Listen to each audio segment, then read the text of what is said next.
साल 1978। उत्तराखंड के पहाड़ शांत थे, भागीरथी नदी चंचल लेकिन मासूम।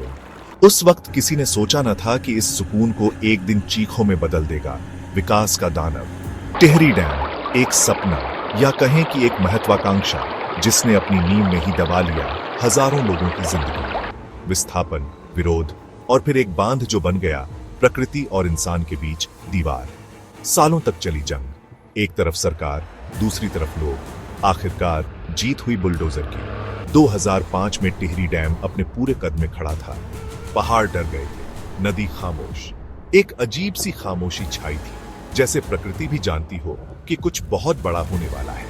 निर्माण के दौरान कई चुनौतियों का सामना करना पड़ा। भूस्खलन, भूकंप और तकनीकी समस्याओं ने निर्माण को कठिन बना दिया, लेकिन अंततः टिहरी डैम बनकर तैयार हुआ, एक अद्वितीय इंजीनियरिंग का नमूना। आज टिहरी डैम भारत का सबसे ऊंचा बांध है, बिजली का एक अहम स्रोत। दिल्ली, उत्तर प्रदेश और उत्तराखंड को रोशन करता है। लाखों घरों में जलता है इसका दिया। लेकिन क्या कभी सोचा है कि इस रोशनी की कीमत क्या है? क्या कभी उन चेहरों पर दिखता है डर, जिन्हें अपना घर छोड़ना पड़ा? यह बांध विकास का प्रतीक एक खतरा भी है, एक ऐसा खतरा जो सोया हुआ शेर है। अगर यह जागा तो तबाही लाएगा, लेकिन आधुनिक तकनीक और निगरानी से हम इसे सुरक्षित रख सकते हैं। कल्पना कीजिए, एक जोरदार धमाका, पहाड़ हिल जाते हैं, टिहरी डैम टूट गया है, पानी का एक विशाल दीवार सब कुछ अपने में समेटे हुए आगे बढ़ रही है। पेड़, घर, लोग, सब कुछ इस प्रलयंकारी बाढ़ में बह जाता है। ऋषिकेश, हरिद्वार और आगे तक सब कुछ जलमग्न हो जाएगा। जो लोग बचेंगे उनके लिए भी यह एक नर्क होगा, भूख, बीमारी और मौत का तांडव। क्या यह सिर्फ एक कल्पना है या एक भयानक सच्चाई जो सामने आने का इंतजार कर रही है? सोचिए, अगर यह सच हो जाए तो क्या होगा? क्या हम इसके लिए तैयार हैं? चीखें, आंसू और विनाश, मानवीय त्रासदी का दर्द। लाखों लोग बेघर हो जाएंगे, बच्चे अपने मां बाप से बिछड़ जाएंगे। हर तरफ सिर्फ चीखें, आंसू और मातम होगा। लाशों के ढेर लग जाएंगे। जो लोग बचेंगे उनके जख्म कभी नहीं भरेंगे। यह त्रासदी इतिहास के पन्नों में काले अक्षरों में लिखी जाएगी। पीड़ितों की कहानियां सुनकर दिल दहल जाएगा। जहर में डूबता स्वर्ग, पर्यावरण पर कहर। पानी ही जीवन है, लेकिन यह पानी मौत भी बन सकता है। टिहरी डैम के टूटने का मतलब होगा जहरीला पानी जो जमीन को बंजर बना देगा। जंगल तबाह हो जाएंगे, जानवर मर जाएंगे। यह प्रकृति के लिए एक अभिशाप होगा, लेकिन दीर्घकालिक प्रयासों से पर्यावरण को पुनर्जीवित किया जा सकता है। पुनर्वास और संरक्षण से प्रकृति फिर से जीवित हो सकती है। क्या हम तैयार हैं? आपदा प्रबंधन पर एक सवाल। सरकार और सेना की तैयारी? कुछ कह पाना मुश्किल है। क्या वे इतनी बड़ी आपदा से निपटने के लिए तैयार हैं? क्या उनके पास इतने संसाधन हैं? यह एक ऐसा सवाल है जिसका जवाब ढूंढना बहुत जरूरी है। सरकार की योजनाओं में सुधार और सामुदायिक जागरूकता भी महत्वपूर्ण है। आपदा प्रबंधन के लिए नियमित प्रशिक्षण और सुरक्षा अभ्यास आवश्यक है। विभिन्न एजेंसियों के बीच समन्वय और सहयोग भी महत्वपूर्ण है। अंत में एक सवाल, क्या हम विकास की कीमत पर अपनी आंखें बंद कर लेंगे? क्या हम इस खतरे को नजरअंदाज करते रहेंगे? यह सोचने का वक्त है, यह फैसला लेने का वक्त है, क्योंकि अगर हमने अभी नहीं सोचा तो कल बहुत देर हो जाएगी। हमें भविष्य के लिए तैयार रहना होगा और इसके लिए हमें जागरूकता फैलानी होगी ताकि हम सब मिलकर सुरक्षित रह सकें। दुनिया भर में कई बांध विफलताओं ने हमें चेतावनी दी है। 1975 में चीन का बैंक्याओ डैम टूटना, जिसमें 171,000 से अधिक लोगों की जान गई। इसका मुख्य कारण था अत्यधिक वर्षा और डिजाइन में खामियां। इसी तरह 1963 में इटली का वेजोंट डैम, जिसमें 2000 से अधिक लोग मारे गए। कारण था एक विशाल भूस्खलन जिसने बांध के ऊपर से पानी को बहा दिया। 2005 में अमेरिका का टॉम सॉक रिजर्वॉयर भी टूट गया, क्योंकि इसका निर्माण और रखरखाव सही ढंग से नहीं किया गया था। इन घटनाओं से हमने क्या सीखा?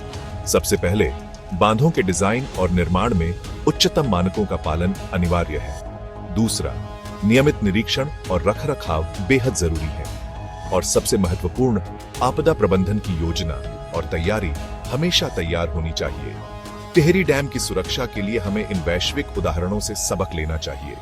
हमें यह सुनिश्चित करना होगा कि टिहरी डैम की संरचना मजबूत हो, उसका रखरखाव सही तरीके से हो और आपदा प्रबंधन की योजना हमेशा तैयार हो, क्योंकि एक छोटी सी चूक एक बड़ी त्रासदी में बदल सकती है और यह हम सबकी जिम्मेदारी है कि हम इसे रोकें। बांधों की सुरक्षा और निगरानी में तकनीकी प्रगति ने एक नया आयाम जोड़ा है।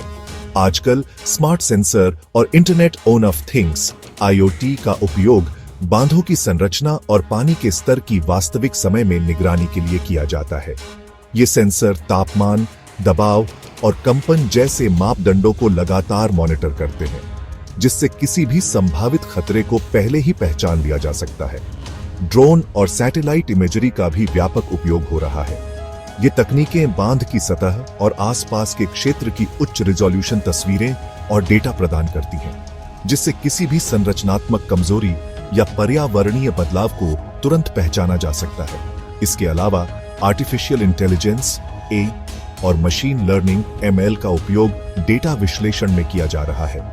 ये तकनीकें बड़े पैमाने पर डेटा को तेजी से प्रोसेस कर सकती हैं और संभावित विफलताओं के पैटर्न को पहचान सकती हैं। इससे अधिकारियों को पहले ही चेतावनी मिल जाती है और समय पर कार्रवाई की जा सकती है।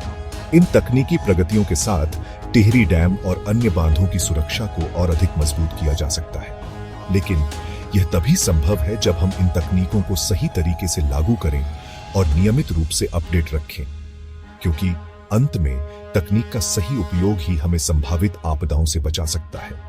तो आइए हम सब मिलकर इन तकनीकी प्रगति का उपयोग करें और अपने बांधों को सुरक्षित और संरक्षित बनाएं। देखो, टेक्नोलॉजी तो जरूरी है ही, लेकिन असली बात यह है कि मुसीबत के समय अपनी कम्युनिटी तैयार रहे, ये और भी ज्यादा इंपॉर्टेंट है। अगर कोई डिजास्टर आता है तो सबसे पहले बचाव कौन करेगा? वही लोग जो वहां पास में रहते हैं। उन लोगों को अगर रिस्क्स, इमरजेंसी प्रोटोकॉल्स और रास्ता पता होगा तो बहुत जानें बच सकती हैं। कम्युनिटी ड्रिल्स और अवेयरनेस प्रोग्राम्स होते रहने चाहिए। इससे लोगों को समझ आएगा कि इमरजेंसी में क्या करना है, कैसे जल्दी से रिएक्ट करना है। स्कूल, लोकल ऑर्गेनाइजेशंस और गवर्नमेंट सबको मिलकर काम करना होगा ताकि सब लोग इन्फॉर्म्ड और प्रिपेयर्ड रहें। लेकिन सिर्फ अवेयरनेस काफी नहीं है। लोगों को सेफ्टी ड्रिल्स, इमरजेंसी प्लानिंग और मॉनिटरिंग में खुद पार्टिसिपेट करना होगा। जब कम्युनिटी इन्वॉल्व होती है तो वो मुसीबतों से लड़ने के लिए तैयार रहती है। और हाँ, गवर्नमेंट को ये भी देखना है कि इमरजेंसी सर्विसेज जैसे एम्बुलेंस वगैरह अच्छे से इक्विप्ड हों। उनके पास रिसोर्सेज होने चाहिए search and rescue, medical aid और टेम्पररी शेल्टर्स के लिए। कम्युनिकेशन चैनल्स जैसे SMS, social media, community radio, ये सब इंपॉर्टेंट हैं इंफॉर्मेशन फैलाने के लिए। तो कहने का मतलब ये है कि टेक्नोलॉजी वार्निंग सिस्टम्स दे सकती है, लेकिन असली ताकत अपनी कम्युनिटी की प्रिपेयर्डनेस और एजुकेशन में है, जो डिसाइड करेगा कि हम डिजास्टर का कितना सामना कर पाएंगे। अगर हमारी कम्युनिटी प्रोएक्टिव और इन्फॉर्म्ड होगी तो हमारा फ्यूचर सेफ और स्ट्रांग होगा।